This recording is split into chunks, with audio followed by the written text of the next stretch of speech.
ನಮಸ್ಕಾರ. ನಾನು ನಾಗರಾಜ್ ಶೇಟ್ ಅಂತ ಕುಮಟಾದಿಂದ ಮಾತಾಡ್ತಿರೋದು. ಈಗಾಗಲೇ ನಾವು ಹೇಳಿಕೊಂಡಿರೋಂಥ ವಿಷಯ ಏನಂದರೆ, ನಾವು ಫುಟ್ಪಾತ್ ಹೋಟ್ಲಲ್ಲೆಲ್ಲ ಆಯಿಲಿ ಫುಡ್ಗಳನ್ನು ತಿಂತೀವಲ್ವಾ, ಆ ಆಯಿಲಿ ಫುಡ್ನಲ್ಲಿ ಕೊಲೆಸ್ಟ್ರಾಲ್ ಇರ್ತದೆ. ಕೊಲೆಸ್ಟ್ರಾಲ್ ಅಂದರೆ ಅವರು ಭಾಳ ದಿನದಿಂದ ಅವರು ಆಯಿಲ್ ಕೆಲವೊಂದು ಸರಿ ಚೇಂಜ್ ಮಾಡೋರು ಇರೋದಿಲ್ಲ. ಆ ಕೊಲೆಸ್ಟ್ರಾಲ್ ದಪ್ಪಾಗಿರ್ತದೆ. ದಪ್ಪಾಗಿರೋದ್ರಿಂದ ಸಣ್ಣ ಮಕ್ಕಳಿಗೆ ಮತ್ತು 60 ವರ್ಷದ ಮೇಲ್ಪಟ್ಟವರಿಗೆ ಆ ಕಫ ಆದರೆ ಅವ್ರಿಗೆ ಕೆಮ್ಮಿಕೊಂಡು ತೆಗೆದುಕೊಳ್ಳುವಂಥದ್ದು ಶಕ್ತಿ, ಸ್ಟ್ಯಾಮಿನಾ ಇರೋದಿಲ್ಲ.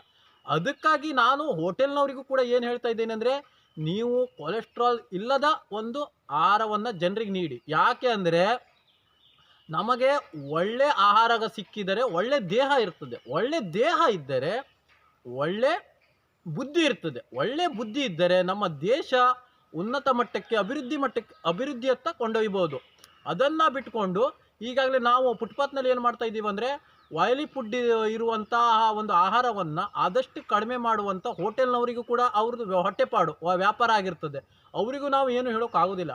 ಆ ಒಂದು ನಿಟ್ಟಿನಲ್ಲಿ ನೀವು ಸಾರ್ವಜನಿಕರಿಗೆ ಏನು oily food, without oily food ಇರುವಂತಹ ಆಹಾರವನ್ನು ಕೊಡಿ. ಯಾಕೆ ಅಂದರೆ ಅದರಲ್ಲಿ ಕೊಲೆಸ್ಟ್ರಾಲ್ ಇರೋದಿಲ್ಲ. ಯಾಕಂದರೆ ನಾವು ಚಳಿಗಾಲದ ಸಮಯದಲ್ಲಿ ನೋಡ್ತೀವಿ, ಹಲವಾರು ಜನ ಸಾಯ್ತಾರೆ. ಯಾಕೆ ಸಾಯ್ತಾರೆ ಕೇಳಿದ್ರೆ, ಅವರಿಗೆ ಉಸಿರಾಟದ ಸಮಸ್ಯೆ ಉಂಟಾಗ್ತದೆ. ಉಸಿರಾಟ ಸಮಸ್ಯೆ ಅಂದರೆ ನಮ್ಮ ಹಾರ್ಟ್ನಲ್ಲಿ ಏನು ನರಗಳಿರ್ತವೆ ಅದು ಕೊಲೆಸ್ಟ್ರಾಲ್ನಿಂದ ಬ್ಲಾಕ್ ಆಗ್ತದೆ, ಮುಚ್ಚಿ ಹೋಗುವಂಥ ಸಾಧ್ಯತೆ ಇರ್ತದೆ. ಅದು ನಾವು ನೋಡಿ, ಈಗ ಬೇಸಿಗೆಗಾಲದ ಸಮಯದಲ್ಲಿ ಎಣ್ಣೆ ನಾವು ಬಾಟ್ಲಲ್ಲಿಟ್ಟರೆ ಅದು ದಪ್ಪಗಾಗೋದಿಲ್ಲ. ಅದೇ ನೀವು ಚಳಿಗಾಲದ ಸಮಯದಲ್ಲಿ ದಪ್ಪಗಾಗ್ತದೆ. ಅದೇ ನಮ್ಮ ದೇಹದಲ್ಲೂ ಕೂಡ ಅದೇ ರೀತಿಯಾದಂತಹ ಚಲನವಲನಗಳು ಸ್ಟಾರ್ಟ್ ಆಗ್ತದೆ. ಆವಾಗ ಹಾರ್ಟಿನಲ್ಲಿ, ಲೆನ್ಸ್ನಲ್ಲಿ ಆ ಒಂದು ಇದನ್ನು ಅದು ಗಟ್ಟಿ ಆಗಿಬಿಟ್ರೆ ಉಸಿರಾಟದ ಸಮಸ್ಯೆ ಉಂಟಾಗ್ತದೆ. ಕಫ ಆಗಿರ್ಬೋದು, ಅಸ್ತಮ ಆಗಿರ್ಬೋದು, ದಮ್ಮ ಆಗಿರ್ಬೋದು, TB ಆಗಿರ್ಬೋದು, ಅದರದ್ದೆಲ್ಲ ಕಫದ ಗುಣಲಕ್ಷಣಗಳಿರುವಂತಹ ಇದನ್ನು ಆಯಿಲ್ ಲೈಕ್ ಮಾಡೋರೆ, ಆಯಿಲ್ ತಿನ್ನುವರಿಗೆ ಬರುವಂಥ ಕಾಯಿಲೆಗಳು. ಆ ಒಂದು ನಿಟ್ಟಿನಲ್ಲಿ ನಾನು ಹೇಳ್ತಾ ಇರೋದೇನೆಂದರೆ, ಫಸ್ಟ್ ಆಫ್ ಆಲ್ ಆಗಿ ನಾವು ಹೋಟೆಲ್ದಾರರಿಗೆ ಹೇಳ್ತಾ ಇದ್ದೀನಿ. ಯಾಕಂದರೆ ನೀವು ಆದಷ್ಟು ಆಯಿಲ್ ಇಲ್ಲದ, ವಿದೌಟ್ ಆಯಿಲ್ ಏನಿದೆ ಅದ್ರ ಫುಡ್ಡನ್ನೇ ಸಾರ್ವಜನಿಕರಿಗೆ ನೀಡಿ. ಯಾಕಂದರೆ ನಮ್ಮದು ಒಬ್ಬ ಒಂದು ಯುವಕನಾಗಿರ್ಬೋದು, ಯಾರೇ ಆಗಿರ್ಬೋದು, ನಾವು ಫಿಸಿಕಲಿ ನಾವು ಆ ಒಂದು ಫಿಟ್ ಆಗಿಬಿಟ್ರೆ ಆರೋಗ್ಯವೇ ಭಾಗ್ಯ ಅಂತ ನಾವು ಶಾಲೆಯಲ್ಲಿ ಕೇಳ್ತಿದ್ದೀವಿ. ಆರೋಗ್ಯವನ್ನು ನೀಡಿದರೆ ನಮ್ಮ ದೇಶವೇ ಒಂದು ಉನ್ನತ ಮಟ್ಟಿಗೆ ಹೋಗ್ಬೋದು. ಯಾಕಂದರೆ ಒಳ್ಳೆ ಆರೋಗ್ಯ ಇದ್ದರೆ ಒಳ್ಳೆ ಬುದ್ಧಿ ಇರ್ತದಂತೆ. ನಮ್ಮ ಹಿರಿಯರು ಹೇಳ್ತಿದ್ರು, ಒಳ್ಳೆ ಬುದ್ಧಿ ಇದ್ದರೆ ಒಳ್ಳೆ ನಮ್ಮ ದೇಶವನ್ನು ಒಳ್ಳೆ ರೀತಿಯಲ್ಲಿ ಕಟ್ಬೋದು.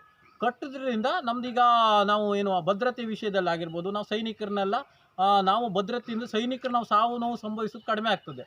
ಆ ಒಂದು ನಿಟ್ಟಿನಲ್ಲಿ ಒಳ್ಳೆಯ ನಾವು ಕೊಲೆಸ್ಟ್ರಾಲ್ ಅವಾಯ್ಡ್ ಮಾಡುವಂತಹ ಒಂದು ಆಹಾರವನ್ನು ತಿನ್ನಿ. ಯಾಕಂದರೆ ಮೊದಲಿನ ಕಾಲದಲ್ಲಿ ನಾವು ಸಣ್ಣವಿದ್ದಾಗ ತೆಂಗಿನ ಎಣ್ಣೆಯನ್ನು ಬಳಸ್ತಾ ಇದ್ವಿ. ತೆಂಗಿನ ಎಣ್ಣೆಯಲ್ಲಿ ಕೊಲೆಸ್ಟ್ರಾಲ್ ಇರೋದು ಕಡಿಮೆ ಇರ್ತದೆ.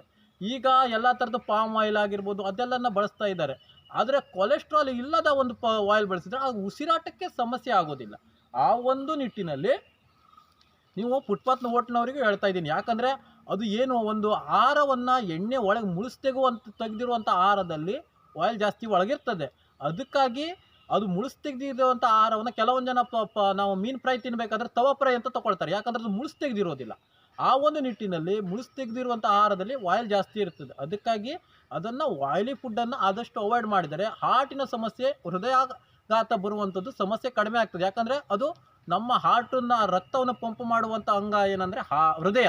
ಆ ಹೃದಯಕ್ಕೆ ನಮ್ಮದು ಉಸಿರಾಟ ಮತ್ತು ಇದೆಲ್ಲ ಕ್ಲಿಯರ್ ಆಗಿದ್ದರೆ, ಲೈನ್ ಕ್ಲಿಯರ್ ಆಗಿಬಿಟ್ರೆ, ಸಂಪೂರ್ಣವಾಗಿ ಇದಾಗಿಬಿಟ್ರೆ ಅದು ನಮ್ಗೆ ಉಸಿರಾಟಕ್ಕೆ ಸಮಸ್ಯೆ ಆಗೋದಿಲ್ಲ. ಮತ್ತು ಹಾರ್ಟಿಗೆ ಸಂಬಂಧಪಟ್ಟ, ಹೃದಯಕ್ಕೆ ಸಂಬಂಧಪಟ್ಟ ಯಾವುದೇ ಕಾಯಿಲೆಗಳು ಬರುವಂಥದ್ದು ಕಡಿಮೆ. ಆ ಒಂದು ನಿಟ್ಟಿನಲ್ಲಿ ತಮಗೆ ವಿಷಯ ತಿಳಿಸಿದ್ದೀವಿ.